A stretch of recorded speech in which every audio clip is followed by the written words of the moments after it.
The ballroom of the Grand Hotel sparkled with crystal chandeliers and polished silverware. The annual Building Bridges charity fundraiser was in full swing, with nearly 300 guests mingling among tables decorated with fresh flowers and candles. The event brought together the city's most influential people, business owners, politicians, community leaders, and philanthropists, all gathered to raise money for community development projects. Elaine Johnson wheeled herself carefully through the crowded room, smiling and nodding at familiar faces. At 56, she carried herself with quiet confidence. Her dark skin contrasted beautifully with her crisp white dress, which she had picked specially for tonight's event. A simple pearl necklace and matching earrings completed her elegant look. For 20 years, Elaine had been a respected voice in disability rights activism. After a car accident left her paralyzed from the waist down in her 30s, she'd channeled her energy into creating change. She founded Access for All, an organization that had grown from a small community group into a nationally recognized nonprofit that helped businesses and public spaces become more accessible to people with disabilities. "Elaine, so wonderful to see you," called out Linda Chen, the event organizer, waving from across the room. Linda made her way over, her high heels clicking against the marble floor.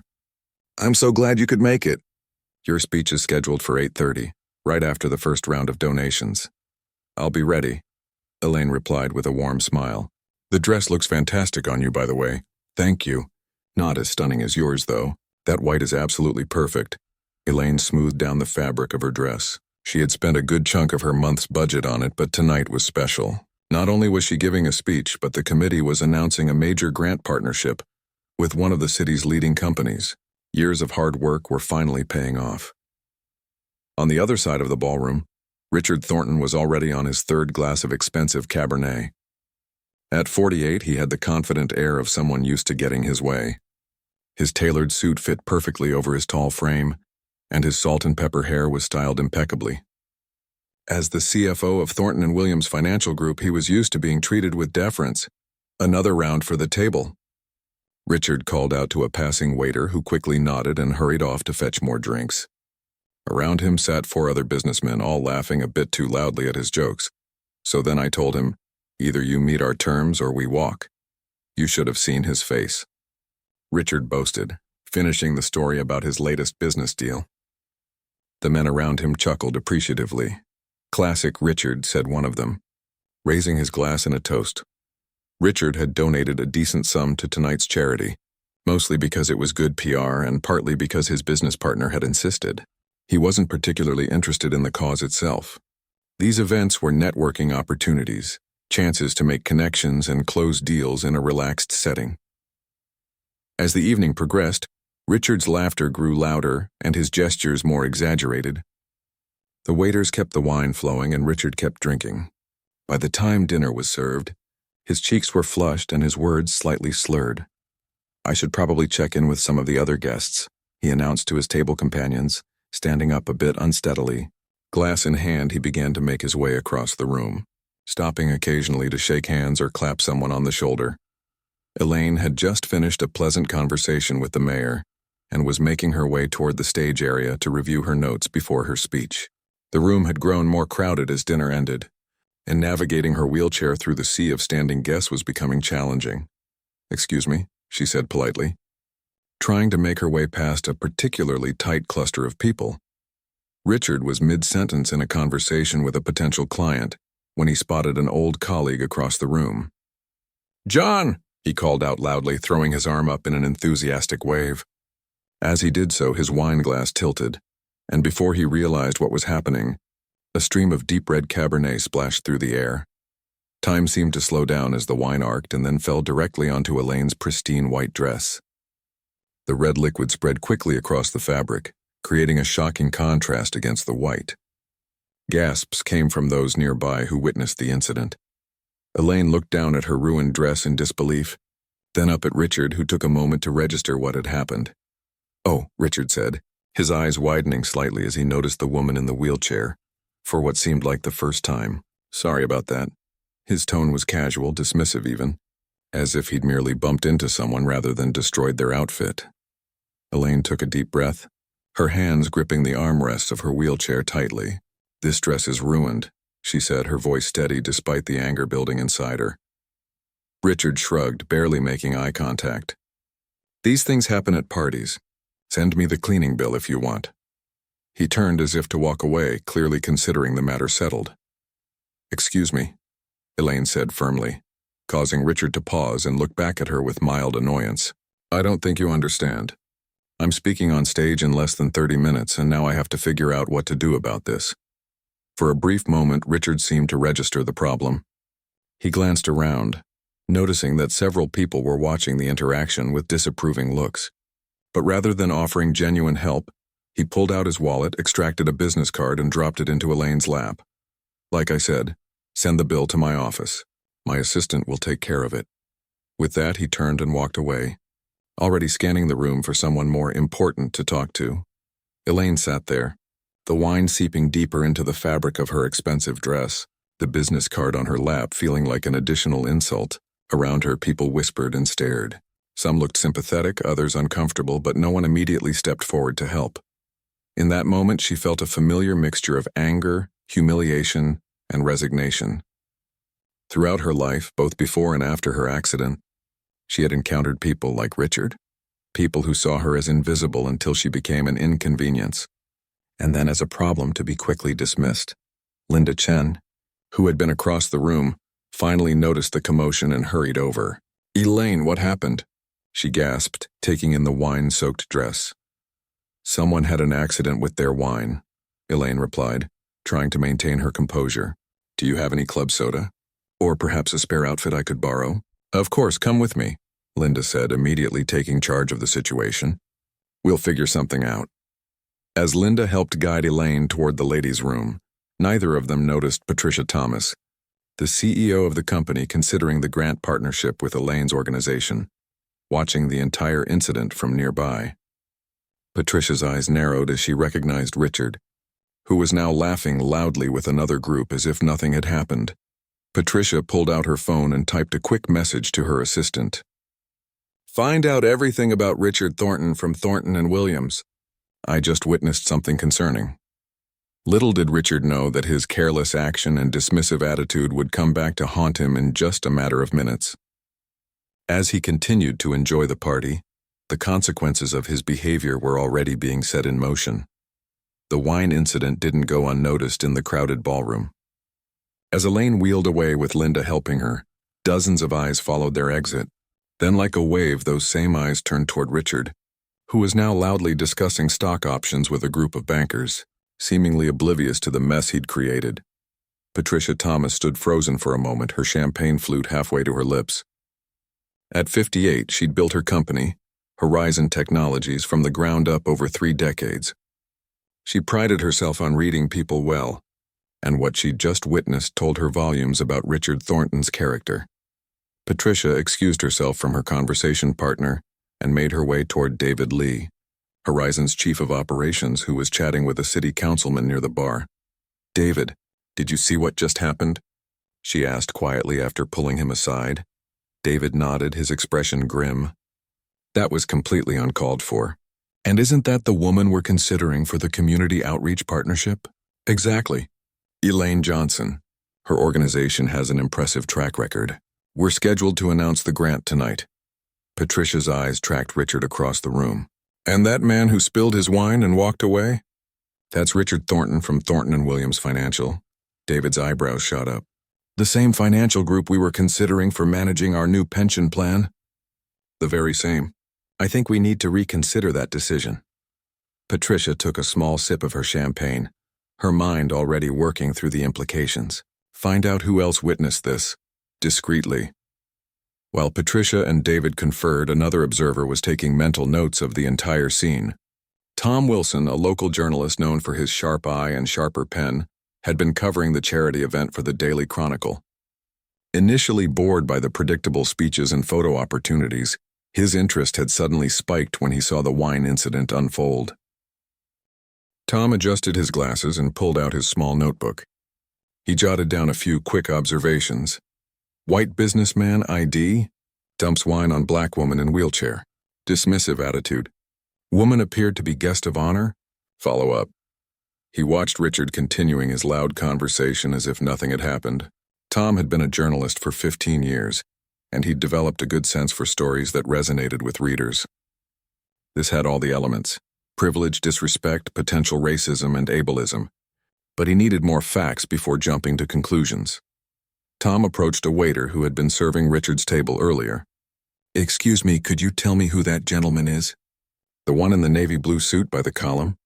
The waiter glanced over discreetly. "That's Mr. Thornton, sir. Richard Thornton. He's with one of the big financial firms in town." "Thanks," Tom replied, making another note. Next, he eased his way toward Linda, who had just returned to the ballroom without Elaine. "Ms. Chen, Tom Wilson from the Daily Chronicle. I was hoping to get a quote about tonight's fundraising goals." Linda looked flustered. "Mr. Wilson, can we do this later? We're dealing with a small situation at the moment, I noticed. The incident with the wine?" Tom kept his voice neutral. "Is the woman who was affected okay? I'd be interested in including her perspective in my article." Linda's eyes widened slightly.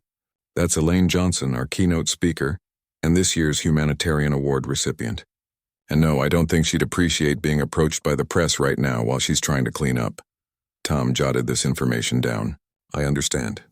Perhaps later then." He retreated tactfully but kept his eyes on the developing situation. Meanwhile, at a table near the stage, 4 women who served on the charity's board of directors were huddled in intense conversation, occasionally glancing toward Richard with undisguised disapproval. "That was completely unacceptable," whispered Anita Garcia, the board's treasurer. "Did you see how he just walked away? Didn't even offer to help her." "I've met him at other events," replied Beth Anderson, shaking her head. "He's always been arrogant, but this takes it to another level." Carol Johnson, no relation to Elaine, tapped her fingers nervously on the tablecloth. "Should we say something? Do something? Elaine is representing our organization tonight." "I think Patricia Thomas is already handling it," said Deepa Patel, nodding discreetly toward Patricia, who was now on her phone, her expression serious. "And look who else is watching." The women followed Deepa's gaze to see Tom Wilson making notes. The presence of press added another dimension to the incident. "This could blow up," Carol murmured, "for better or worse." Across the room, oblivious to the ripples spreading through the crowd, Richard was now entertaining his circle with an anecdote about his recent golfing trip. His laughter boomed across the ballroom as he gesticulated with his newly refilled wine glass. "So I told him, 'That's not how you hold a driver.'" Richard roared with laughter at his own joke. One of his companions, Frank Rodriguez, chuckled along but then leaned in closer. "Hey, Rich, maybe ease up on the wine. That was quite a splash you caused earlier." Richard waved dismissively. "Already taken care of." "Gave her my card." "No big deal." Frank looked uncomfortable. "I don't know, man. People are talking. And wasn't that woman someone important? I think I saw her photo in the event program." For the first time, a flicker of concern crossed Richard's face. He glanced around the room more carefully and noticed several people looking in his direction, their expressions far from friendly. "What, you think I should go apologize again or something?" Frank nodded. "Might not be a bad idea," Richard scoffed. "For spilling some wine? Accidents happen. She'll get over it." Meanwhile, in a small office behind the ballroom, Elaine sat in her wheelchair, staring at her ruined dress. Linda had found a staff member with a similar build who had offered her simple black dress as a replacement, but Elaine hadn't changed yet. "I can't believe this," Elaine said quietly.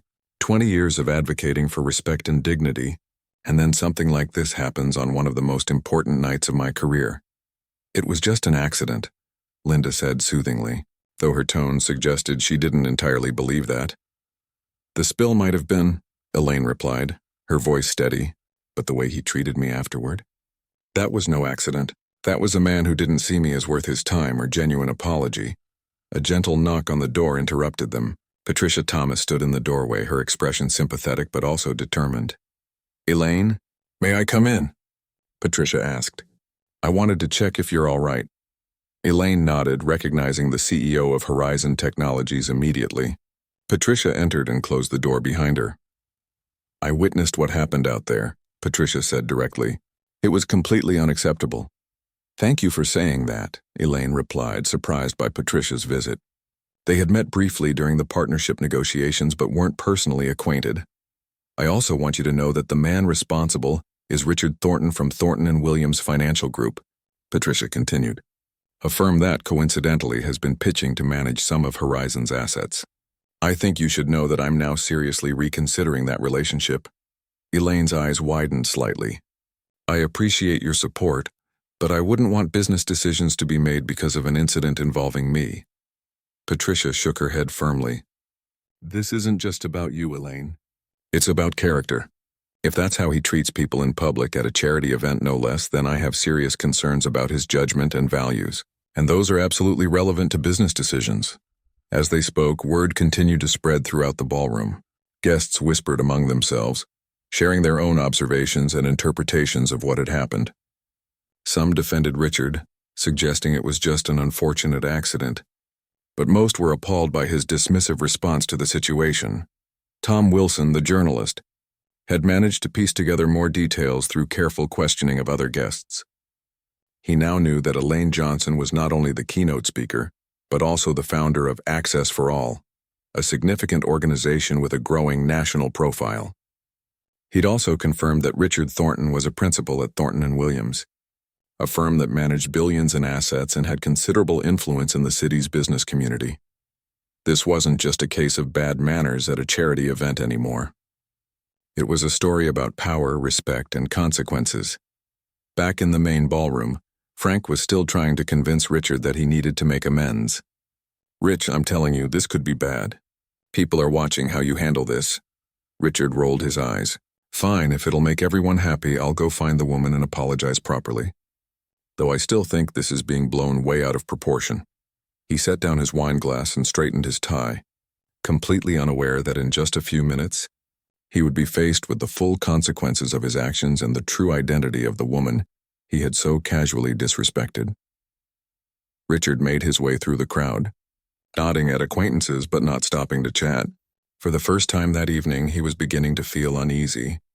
The looks he was receiving weren't the usual admiring or envious glances he was accustomed to. People seemed to be watching him with something closer to disapproval. You're imagining things, he told himself. It was just a spilled drink, for heaven's sake. He was looking for Linda Chen, hoping she could point him toward the woman in the wheelchair. Richard didn't remember her name, had she even told him. He frowned, trying to recall their brief interaction. He had been so quick to dismiss the incident that he hadn't really looked at her properly. As he approached the side door where he'd last seen Linda and the woman heading, he was intercepted by Patricia Thomas.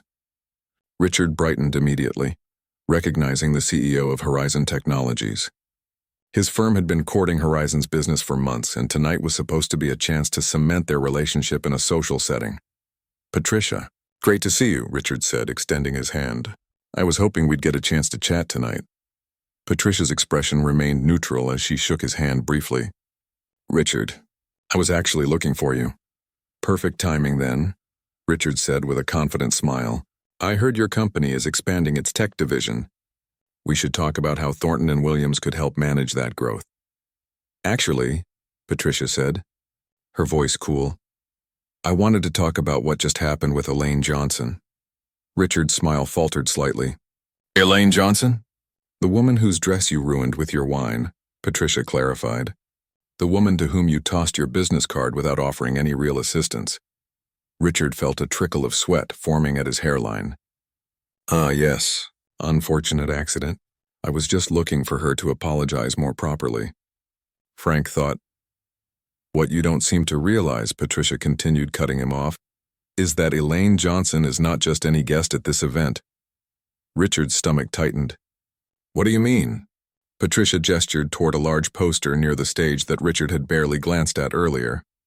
It featured a photo of the same woman he'd spilled wine on, along with the words Humanitarian Award recipient and a brief biography.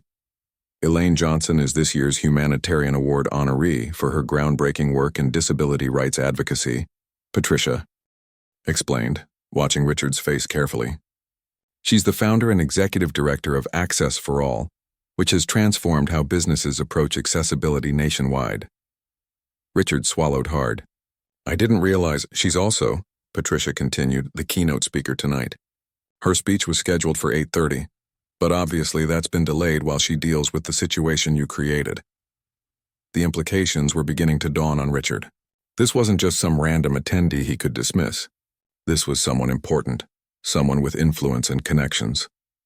But Patricia wasn't finished. What you also don't know is that Horizon Technologies has been in discussions with Access for All for the past 6 months. We're on the verge of announcing a major grant partnership tonight, one that would fund their work in 10 new cities. Richard felt the blood drain from his face. Patricia, I had no idea who she was. It was an accident and The spill might have been an accident, Patricia interrupted, echoing Elaine's earlier words. But your response was very deliberate. You didn't see her as someone worthy of your full attention or sincere apology. And that tells me everything I need to know about how you conduct business and treat people. Richard's mind raced, calculating the potential business implications. Horizon Technologies was a major potential client, one that his partners had been particularly excited about. And now he'd jeopardized that relationship with a careless mistake. I understand, he said, forcing humility into his voice. I'll make this right. Where is Ms. Johnson now? I want to apologize properly. Patricia studied him for a moment. She's preparing for her speech. And frankly, Richard, I'm not convinced your apology would be sincere. It seems more like damage control now that you realize who she is.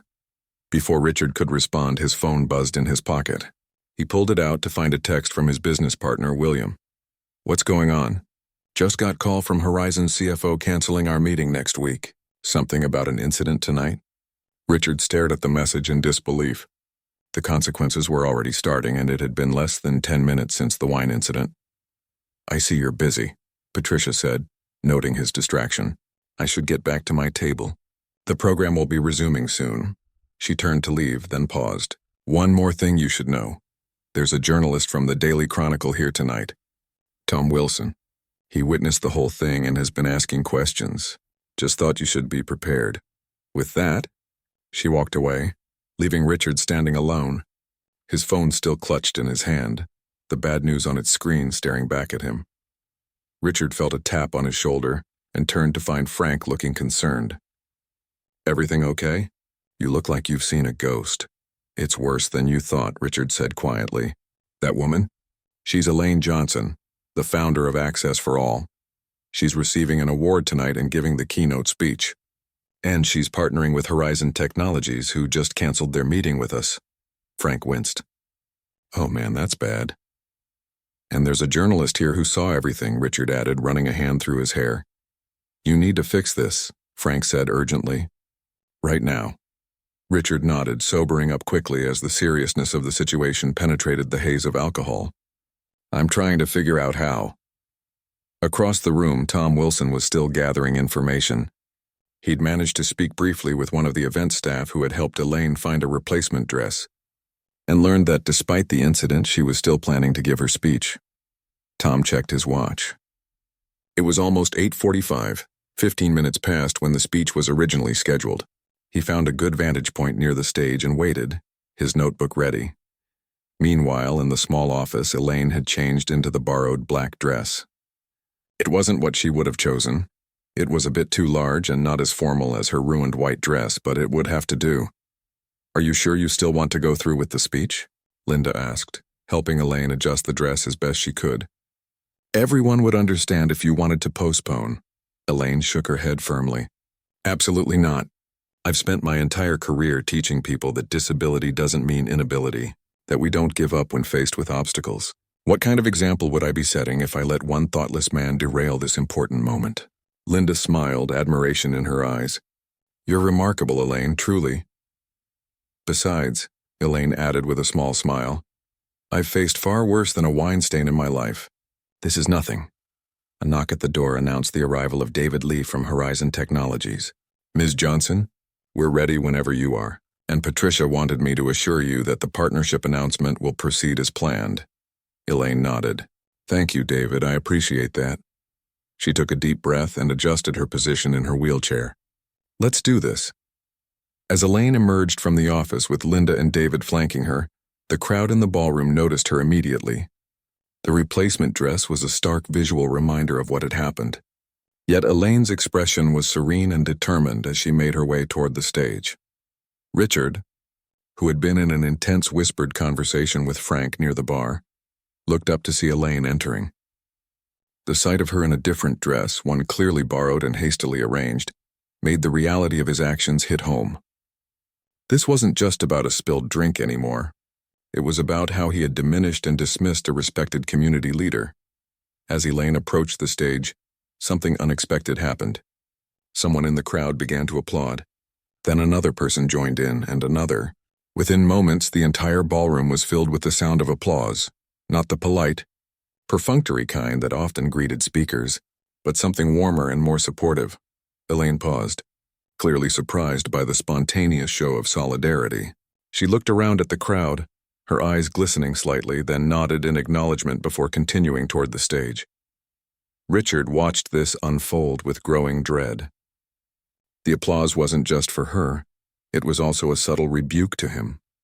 Everyone knew what had happened, and they were collectively letting both Elaine and Richard know whose side they were on. Linda stepped up to the podium first.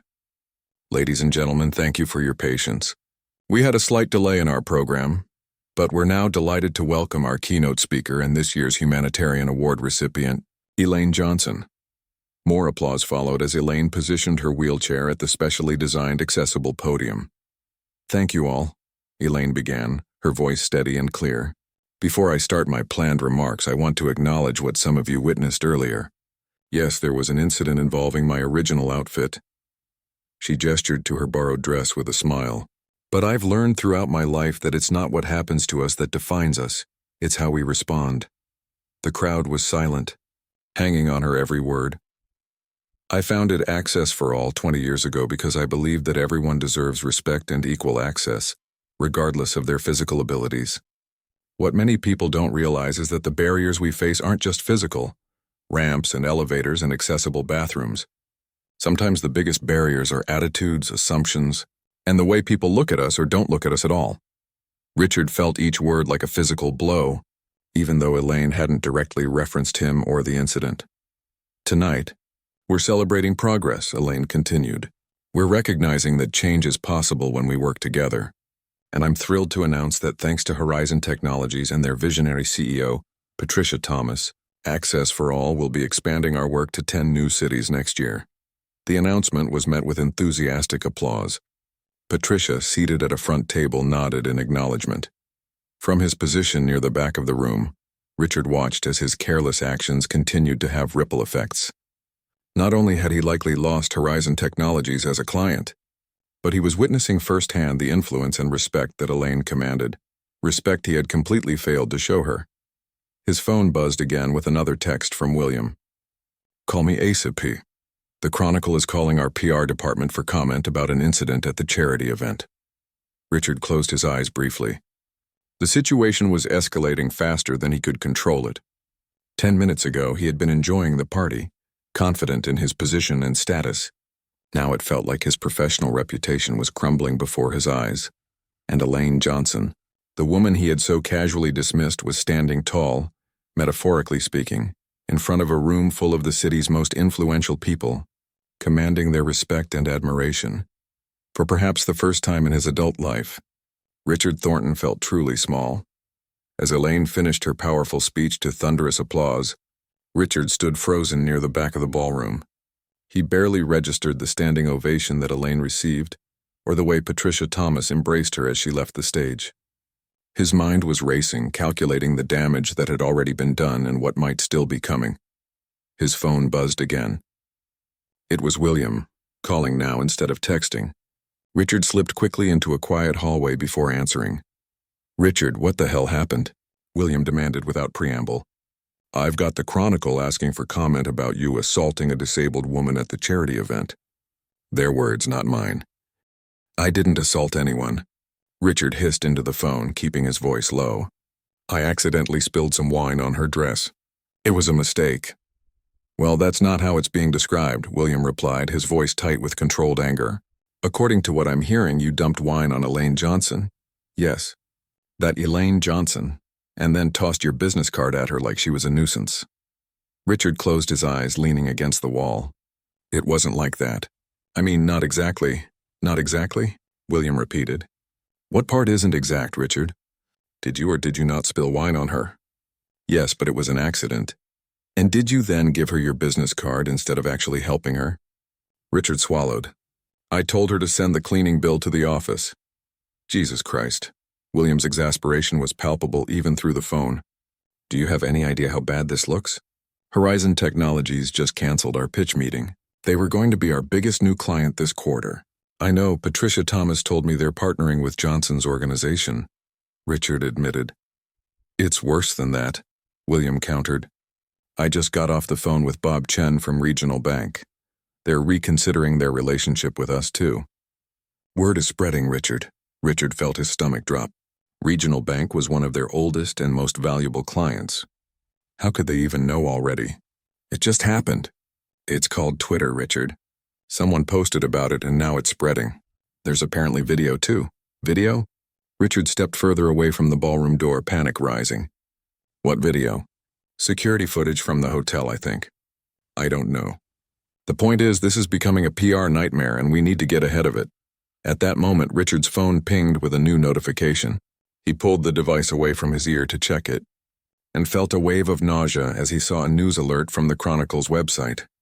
Financial executive under fire after incident with disability rights leader.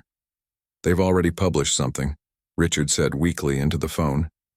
It's going to get worse before it gets better, William warned. I've called in our PR team. They're suggesting you make a formal apology immediately. Not tomorrow, not in an hour, now. I was about to go apologize to her before you called, Richard defended himself. Not just to her, Richard, to everyone. This is public now. William's voice had taken on the cold, calculating tone he used when damage control was necessary. And Richard? The board will be discussing this tomorrow morning. Just so you know, the implied threat wasn't lost on Richard. As a founding partner, he had significant equity in the firm. But the board could still make his position untenable if they felt he was damaging the company's reputation. I'll handle it, Richard said, trying to inject confidence he didn't feel into his voice. See that you do. And Richard, no more drinking tonight. Not a drop. William hung up without waiting for a response. Richard slipped his phone back into his pocket, took a deep breath, and returned to the ballroom. The atmosphere had changed noticeably. Instead of the general mingling that had characterized the earlier part of the evening, people were now clustered in small groups, many looking at their phones. Some glanced up as he re-entered, their expressions ranging from curiosity to outright disdain. He spotted Frank by the bar, deep in conversation with two other men from their industry. As Richard approached, the conversation abruptly halted. We were just talking about calling it a night, one of the men said awkwardly. Early meeting tomorrow. Sure, of course, Richard replied, watching as they nodded to Frank and quickly departed. It's bad, isn't it? Richard asked once they were alone. Frank didn't sugarcoat it. It's pretty bad, Rich. My wife just texted me asking if I've seen what's happening online. Apparently someone filmed you walking away after the spill from across the room. It doesn't show the actual spill, but it shows you dropping your card and leaving her there. It's not a good look. I need to find her and apologize, Richard said, scanning the room. I don't think that's enough anymore, Frank replied, uncharacteristically serious. This isn't just about her now.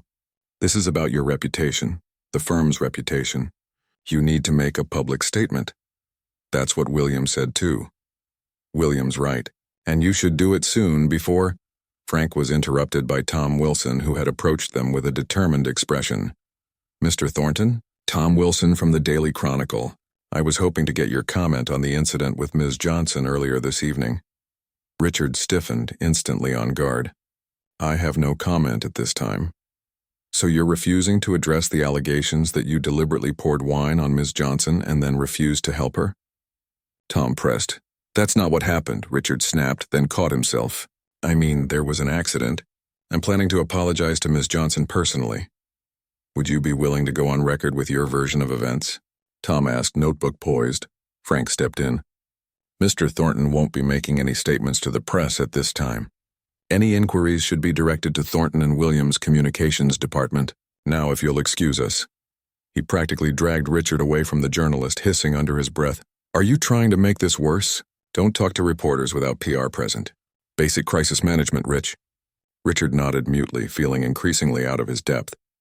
The carefully constructed world in which he operated, where his status, wealth, and position insulated him from most consequences, seemed to be collapsing around him.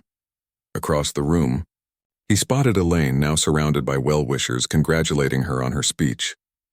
Patricia Thomas was still at her side, along with several other prominent business and community leaders. The contrast between their reception and his current situation couldn't have been clearer. "I need to talk to her," Richard insisted, moving in Elaine's direction despite Frank's attempt to hold him back. "Rich, wait. At least think about what you're going to say." But Richard was already making his way through the crowd, which parted subtly before him, not out of respect as it usually did, but almost as if people were avoiding contact. As he approached Elaine's group, conversations died down and several people turned to look at him with open hostility. Patricia Thomas noticed him first, her expression hardening. "Mr. Thornton," she said coolly, "is there something you need?" The question was pointed, clearly suggesting that he shouldn't be approaching them. But Richard had come too far to back down now. "I'd like to speak with Ms. Johnson if I may," he said, trying to maintain his usual confident demeanor despite the hostile atmosphere. Elaine, who had been engaged in conversation with an elderly couple, turned her wheelchair to face him. Her expression was neutral, giving away nothing of her thoughts. "Ms. Johnson," Richard began, suddenly aware that everyone in the vicinity was watching and likely listening. "I wanted to apologize for the incident earlier. It was an accident, but my response was inadequate. I should have offered more help and shown more concern." Elaine regarded him silently for a long moment. "Thank you for the apology, Mr. Thornton. I appreciate you taking the time to come over and address it directly." Her response was gracious, but reserved, giving him no real indication of whether she accepted his apology or not. Richard stood awkwardly, feeling like more was expected of him but unsure what to say next. "I understand your organization does important work," he ventured.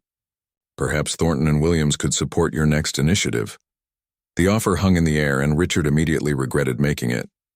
It sounded like what it was, an attempt to buy his way out of the situation with a donation.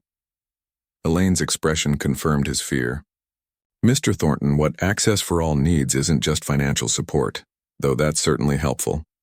What we need is genuine commitment to creating spaces, both physical and social, where everyone is treated with dignity and respect. Money can build ramps, but it can't change attitudes." The rebuke was gentle but clear. Richard nodded, feeling heat rise to his face. "Of course. I understand. Do you?" Elaine asked, her gaze direct and unflinching. "Because earlier this evening, when you didn't know who I was, when you thought I was just an ordinary woman in a wheelchair, you didn't show me that basic respect or dignity. You saw me as an inconvenience, someone to be dismissed with a business card." Richard had no response. She was right, and they both knew it. "I don't need or want an apology that comes only after you've learned I have influence or status," Elaine continued, her voice still calm but firm. "What I want is for people like you to recognize that every person deserves the same consideration, regardless of their ability, title, or bank account." The small crowd around them had grown silent, listening to the exchange with rapt attention. Richard was acutely aware that this conversation would likely be repeated throughout the business community by tomorrow morning. "You're right," he admitted finally. "I was wrong. Not just in how I handled the accident, but in how I saw you or didn't see you. I have no excuse." It was perhaps the most honest thing he'd said all evening, and he was surprised to find that he meant it. The realization was uncomfortable, forcing him to confront aspects of himself he usually chose to ignore. Elaine seemed to sense the shift in his demeanor. "Recognizing the problem is the first step toward changing it, Mr. Thornton." Before Richard could respond, his phone began buzzing insistently in his pocket. He ignored it at first, but it kept vibrating, multiple incoming calls or messages in quick succession. "You should probably get that," Elaine said, gesturing to his pocket. "It seems urgent." Richard reluctantly pulled out his phone to find a barrage of notifications. 3 missed calls from William, 2 from the firm's PR director, and a series of text messages from various contacts. The most recent from his assistant made his blood run cold. "CNN just picked up the story. It's going national. PR team needs you to call immediately." Richard stared at the screen in disbelief. How had things escalated so quickly? What had been a private embarrassment was now threatening to become a public disgrace. Is everything all right? Elaine asked, noting his expression. No, Richard answered honestly. It's not. It seems our conversation has become news. He turned the phone so she could see the notification. Elaine frowned as she read it. I didn't want this, she said, surprising him. I don't need or want this kind of publicity for myself or for Access for All. What happened between us should have remained private. Well, it's not private anymore, Richard replied, a hint of bitterness creeping into his tone. And my reputation may not recover. Elaine considered him for a moment. Mr. Thornton, I've spent 2 decades rebuilding my life after the accident that put me in this wheelchair. I know something about starting over and facing public scrutiny. If your reputation suffers because of your actions tonight, perhaps it's an opportunity to build a better one. With those words, she turned her wheelchair and moved back to her previous conversation, effectively dismissing him as he had dismissed her earlier, but with far more grace and purpose. Richard stood alone in the crowd, his phone continuing to buzz with incoming messages, the weight of consequences finally settling fully on his shoulders. For the first time in his life, his money, position, and connections couldn't shield him from the results of his own behavior. And it had all happened in just 10 minutes. 3 weeks after the charity event, Richard Thornton sat alone in his home office, staring at the front page of the business section from the Daily Chronicle. His own face looked back at him alongside the headline, Thornton steps down as CFO amid backlash over discrimination incident. The article wasn't entirely accurate. He hadn't exactly stepped down. The board had given him a choice: take a leave of absence while attending sensitivity training and diversity workshops, or resign permanently. He'd chosen the former, but the media had spun it as a resignation anyway. Richard set the newspaper aside and turned to his laptop, where dozens of unread emails awaited his attention. He'd been avoiding them, just as he'd been avoiding most human contact since that night. The barrage of messages from former friends and business associates had started as expressions of support, then shifted to awkward distance and finally fallen into silence. His phone rang, breaking the quiet of the house. It was William, the first call from his business partner in over a week. Hello, William, Richard answered, trying to keep his tone neutral. Richard, how are you holding up? William asked, his voice carrying the forced cheerfulness of someone making an obligatory call. About as well as you'd expect, Richard replied. What's happening at the office? That's actually why I'm calling. The board met this morning. William paused. They've decided that your leave of absence should be extended. 6 months minimum. Richard closed his eyes. I see, and my clients? We've reassigned most of them temporarily. Johnson is handling your primary accounts. The irony wasn't lost on Richard.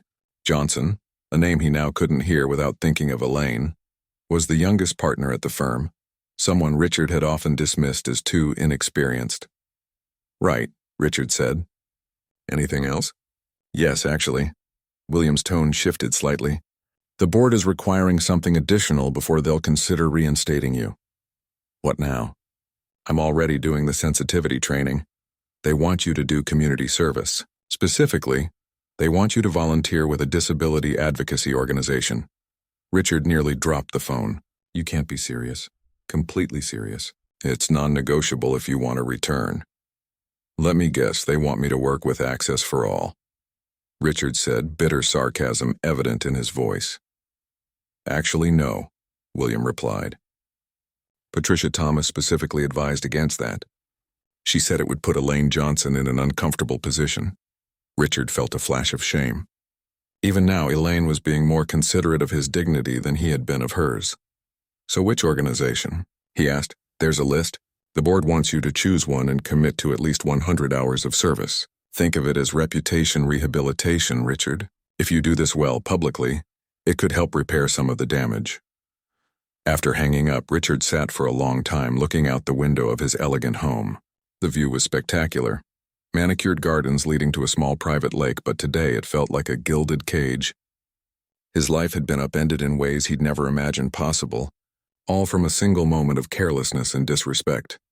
3 days later, Richard found himself parking his luxury car in a decidedly non-luxury neighborhood. The community center that housed Equal Access Initiative was a plain brick building with a wheelchair ramp that had seen better days. He checked the address against the email he'd received, confirming he was in the right place. Of the organizations on the board's list, this one had seemed the least intimidating, smaller and less prominent than Access for All, but still doing meaningful work in accessibility advocacy. Richard straightened his tie out of habit, then realized he was overdressed for volunteer work and removed it, stuffing it into his pocket. He unbuttoned his collar and rolled up his sleeves, trying to look less like the corporate executive he was. Inside, the center was bustling with activity. A middle-aged woman with short gray hair looked up from the reception desk as he entered. "Can I help you?" she asked. "I'm Richard Thornton. I'm supposed to meet with Joe Anderson about volunteering." Recognition flickered in her eyes. Not the admiring kind he was used to, but something closer to wariness. His story had made the rounds, apparently. "Of course. Joe's expecting you. Down the hall, third door on the left." Joe Anderson turned out to be a man in his early 60s with a weathered face and strong handshake. He used forearm crutches to move around his cluttered office, the result of a construction accident 20 years earlier. He explained. "So, Mr. Thornton," Joe said after they'd exchanged introductions, "I understand you're interested in volunteering with us." The phrasing was diplomatic, giving Richard the opportunity to pretend this was his own idea, rather than a mandated part of his professional rehabilitation. "Yes," Richard replied simply. Deciding not to elaborate on his motivations, Joe studied him for a moment. "You should know that everyone here is aware of who you are and why you're really here." Richard stiffened. "If this is going to be a problem—" "I didn't say it was a problem," Joe interrupted. "I just believe in starting with honesty. You need community service hours for your firm, and we need volunteers. As long as you do the work with respect and commitment, your reasons for starting don't matter much to me." The bluntness was refreshing after weeks of carefully worded corporate statements and PR-approved messages. Richard found himself relaxing slightly. "Fair enough. What would I be doing?" "We're not going to put you on a podium or in front of cameras," Joe said. "That wouldn't help anyone. We need people to do the unglamorous work, helping with accessibility audits of local businesses, assisting with our adaptive sports program, making phone calls to advocate for better municipal services." "I don't have experience with any of that," Richard admitted. "No, you wouldn't," Joe agreed without rancor. "But you do have experience with influence. You know how systems work, how to navigate bureaucracy, how to get people to listen. Those skills could be valuable here, if applied correctly." By the end of the meeting, Richard had committed to 20 hours a week for the next several months. He would start with basic tasks, filing, phone calls, whatever was needed, and gradually take on more responsibility as he learned more about the organization's work. On his first official day volunteering, Richard arrived 10 minutes early, dressed in khakis and a casual button-down. He was assigned to help with an accessibility audit of a small business district, working alongside a volunteer named Tina. Tina, he soon learned, had been born with cerebral palsy and used a powered wheelchair. She was also pursuing a law degree and had a wickedly sharp sense of humor. "So you're the famous Richard Thornton," she said as they drove to the audit site in the organization's van. "I saw the video," Richard winced. "Not my finest moment." "No kidding." Tina was clearly not going to let him off easily. "You know what's funny? Half the people I know have had similar experiences. The difference is most of the people who dismiss us or treat us like inconveniences never have to face any consequences for it." Her words hit home. Richard had never considered how common Elaine's experience might be for people with disabilities. "I'm sorry," he said quietly. "I'm not the one you spilled wine on," Tina replied with a shrug. "But hey, at least you're here now. Let's see if you actually learned something." The audit was eye-opening. Armed with clipboards, measuring tapes, and digital levels they systematically evaluate. At each business for accessibility, Richard was shocked at how many basic issues they found. Entrances with steps but no ramps, aisles too narrow for wheelchairs, bathrooms impossible to navigate for someone with mobility limitations. "This is illegal, isn't it?" Richard asked after their fifth audit. "The Americans with Disabilities Act has been law for decades." "Welcome to our reality," Tina said. "The law exists, but enforcement is spotty. Small businesses claim hardship exemptions, city inspectors look the other way, and people like me get left out. But surely there are penalties." "Sure. If someone files a complaint and pushes it through the system, most people don't have the time, energy, or resources for that fight. So we do these audits, provide the information to businesses, offer suggestions, and hope some of them make changes voluntarily. For the first time, Richard began to understand the daily challenges faced by people with disabilities, not just physical barriers but systemic ones, reinforced by indifference and ignorance much like his own. Weeks passed, and Richard's volunteer work became less of an obligation and more of an education. He learned about universal design principles, studied the actual text of the ADA, and developed relationships with the other volunteers and staff. 1 month in, Joe called Richard into his office. "I've been watching you," Joe said without preamble. "You're actually taking this seriously." Richard nodded. "I am. Good, because I have a proposal for you. The City Council is considering budget cuts that would affect several accessibility initiatives, including sidewalk improvements and audible traffic signals. We're organizing people to speak at the next council meeting. Would you be willing to participate?" Richard hesitated. Public advocacy wasn't part of his original volunteer agreement, and it would mean putting himself back in the public eye when his strategy so far had been to lay low. "Why me?" he asked. "I'm hardly the best representative for your cause." "Precisely because you're not the usual suspect," Joe replied. "You're a prominent business leader who never gave a damn about accessibility before. If you stand up and say these issues matter, it might make council members think twice about those cuts." The meeting was scheduled for the following Tuesday. Richard spent the weekend researching the specific budget items at risk and drafting his statement. He found himself surprisingly passionate about the issues, especially after seeing firsthand how critical these services were. When Tuesday evening arrived, the council chambers were packed. Richard sat with the Equal Access Initiative group, trying to ignore the whispers and stares his presence generated. Several reporters were present, including Tom Wilson from the Daily Chronicle, whose articles had chronicled Richard's downfall. One by one, people with disabilities and their advocates approached the microphone to speak against the proposed cuts. Their stories were powerful. The blind woman who relied on audible signals to cross streets safely, the man in a wheelchair who had been forced to roll in the street because sidewalks in his neighborhood lacked curb cuts.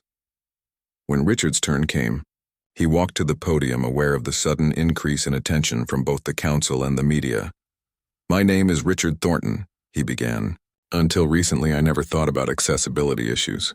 Like many people with privilege, I moved through the world assuming everyone experienced it the way I did. It took a personal failure on my part, followed by a significant learning experience, to understand how wrong I was." He paused, looking at the council members directly. "The budget cuts you're considering might seem like small adjustments on a spreadsheet, but they represent real barriers for real people. I've spent the last month volunteering with Equal Access Initiative, and I've seen firsthand how critical these services are. As a business leader and taxpayer in this city, I strongly urge you to maintain full funding for these programs." Richard returned to his seat to surprisingly strong applause from the accessibility advocates. Joe nodded approvingly, and Tina gave him a thumbs up from her wheelchair. After the meeting, Tom Wilson approached him. "Mr. Thornton, interesting to see you here tonight." Richard braced himself for hostility, but Tom's expression was more curious than antagonistic. "Is this just part of your image rehabilitation, or have you actually had a change of heart?" the journalist asked. It was a fair question. "It started as the former," Richard admitted, "but it's becoming the latter. I'm learning a lot." Tom studied him for a moment. "Mind if I quote you on that?" "I'm doing a follow-up piece on the budget debate." "Not at all." 2 days later, the Chronicle ran a small article about the council meeting. To Richard's surprise, his quote was featured prominently, alongside a mention of his ongoing volunteer work with Equal Access Initiative. The article generated a few calls from former colleagues, including Patricia Thomas from Horizon Technologies. "I saw the piece in the Chronicle," Patricia said when Richard answered her call. "It seems you're taking this seriously." "I am," Richard replied, echoing his response to Joe a month earlier. "Elaine saw it too. She was interested to hear about your involvement with accessibility advocacy." Richard wasn't sure how to respond to that. He hadn't spoken to or seen Elaine since the night of the charity event. "I'm not doing this for her approval," he said finally. I didn't think you were, Patricia replied. But people are noticing, Richard, including our board at Horizon.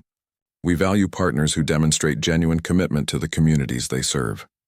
The implied possibility of a business relationship being restored hung in the air, but Richard found himself less excited by that prospect than he would have been 2 months ago. His priorities were shifting in ways he hadn't anticipated. I appreciate that, Patricia, but right now I'm focused on the work itself.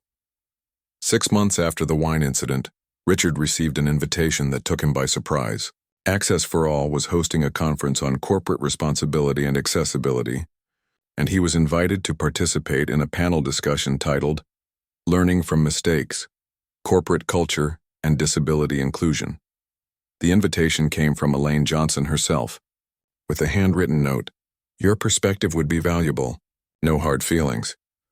Richard read the note several times, emotions washing over him in waves. Part of him wanted to decline out of shame, but a stronger part recognized this as both an olive branch and an opportunity for meaningful dialogue. He called the number on the invitation. When Elaine answered, he almost didn't recognize her voice. "Ms. Johnson, it's Richard Thornton. I received your invitation. Mr. Thornton, thank you for calling. Will you be able to join us?" "Are you sure you want me there?" he asked bluntly. "After what happened?" There was a pause on the line. "Mr. Thornton, I've been following your work with Equal Access Initiative. Joe Anderson speaks highly of you. The point of our conference is to promote genuine change in how corporations approach accessibility and inclusion. Your journey, from ignorance to advocacy, is exactly the kind of transformation we want to highlight." "I'm still learning," Richard admitted. "I make mistakes. We all do," Elaine replied. "The question is whether we learn from them." Richard agreed to participate in the panel. In the weeks leading up to the conference, he worked with the Equal Access Initiative team to develop a corporate accessibility training program, leveraging his business connections to secure funding and support. The day of the conference arrived, and Richard found himself seated on a stage alongside Elaine and several other advocates and business leaders. As he looked out at the audience, a mix of corporate representatives, disability rights activists, and media, he realized how much his life had changed in the span of 6 months. When it was his turn to speak, he didn't try to sugarcoat his past behavior. "I was that person who saw disability as an inconvenience, who treated people like Elaine Johnson as somehow less worthy of respect.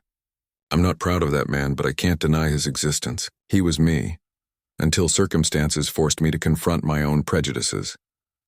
The audience was silent, listening intently. What I've learned since then is that accessibility isn't charity. It's not something businesses should do to be nice or to comply with the bare minimum legal requirements. It's about recognizing the full humanity and rights of everyone. It's about creating a world that works for all of us. After the panel, Richard found himself surrounded by conference attendees eager to discuss corporate accessibility initiatives. Several business leaders approached him about implementing training programs similar to what he'd developed with Equal Access Initiative. As the crowd thinned, Elaine maneuvered her wheelchair toward him. "That was quite a speech," she said. "Thank you for giving me the opportunity," Richard replied. "It means a lot considering our history." Elaine smiled slightly. "Mr. Thornton, do you know why I invited you today?" He shook his head. "Because your story isn't just about personal redemption. It's about the possibility of systemic change. If someone like you, privileged, powerful, previously indifferent, can become an advocate, then there's hope for transforming corporate culture more broadly." Richard considered her words. "I hope you're right. And please call me Richard." "Then you must call me Elaine," she replied. "We're colleagues now, in a way." As they parted ways, Richard reflected on the strange journey that had brought him to this point. A single moment of carelessness and disrespect had shattered his old life. But from those broken pieces, something more meaningful had begun to emerge. The wine stain that had ruined Elaine's white dress had faded long ago, but its impact on Richard's perspective on his values, on his understanding of privilege and responsibility, remained indelible. He had regretted his actions that night instantly, as the title of the story suggested. But the true regret, the deeper understanding of what he had done wrong and why it mattered, had taken time to develop. It wasn't a single moment of revelation, but a gradual transformation, built day by day through new experiences and relationships and it wasn't over.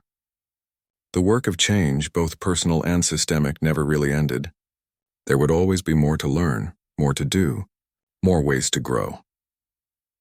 As Richard left the conference center that evening, he felt something he hadn't experienced in a long time, a sense of purpose beyond profit, beyond status, beyond self-interest. He had found meaning in advocating for a more accessible and inclusive world, not because it benefited him directly, but because it was fundamentally right, and that, perhaps, was the most unexpected consequence of all.